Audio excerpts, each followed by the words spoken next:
Преди, преди да правя публични изказвания, винаги правя един дисклеймър. Икономика и финанси и история не съм учил в Москва, нито в България. Учил съм ги в Великобритания и в САЩ. Практикувам ги частично тук и по цял свят. Искам да ви кажа много ясно на българите, на моите сънародници. Ако ние имахме нормални отношения с Руската федерация, сега щяхме да имаме три неща. Първо, ние щяхме да имаме директен нефтопровод, което щеше да се отрази на себестойността на абсолютно всичко в страната. Второ, ние щяхме да имаме директен газопровод, който щеше да се отрази на всичко като себестойност в страната. И трето, ние щяхме да имаме нова атомна електростанция, което щеше да се отрази на себестойността на всичко в страната. България, ако имаше нормални отношения с Руската федерация, щеше да бъде съвсем друга страна и съвсем друга икономика. Вместо това, на нас ни се стовари връз главите евроатлантическата чума, която ни унищожи. Селското стопанство, която ни унищожи. Въоръжените сили, здравеопазването, която ни унищожи образованието. Която ни унищожи бойните самолети, най-последни руски. С, както бях чул, по 3-4 часа на лед. За да можем сега да си купуваме американски морално устарели играчки за баснословни суми. Това е, което мога да ви кажа.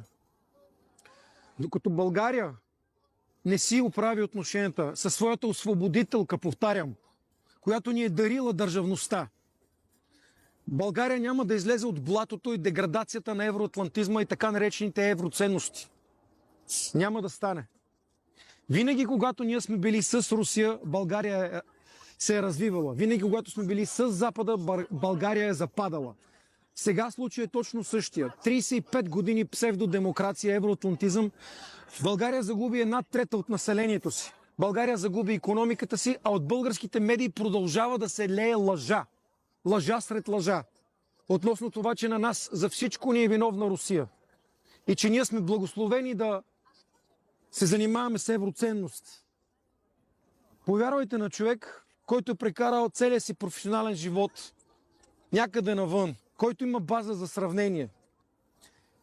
Единственият начин ние да обърнем нещата в страната ни е да се преориентираме геополитически и геостратегически. Ще ви кажа защо. Европа е деградирала в сатанизъм.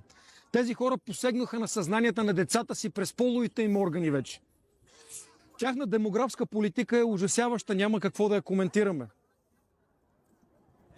На нас от алтернативата Европа ни е тясна. Повтарям, на нас от алтернативата Европа ни е тясна. Ние искаме целия свят. И ще ви го кажа и като финансист. Пазарите не са на Запад. Финансите не са на Запад. Пазарите и финансите са на изток, където не е само Русия, а където е цяла Азия, в която аз работя също. И най-важното нещо, което трябва да разберете, че на изток не само са парите и пазарите, на изток ви смятат за хора, не за втора категория хора, не за втора скорост, не за унтерменши, а за хора. И това е най-важното. Така че, уважаеми сънародници, отваряйте си очите, спрете да гледате и слушате български медии, там всичко е лъжа.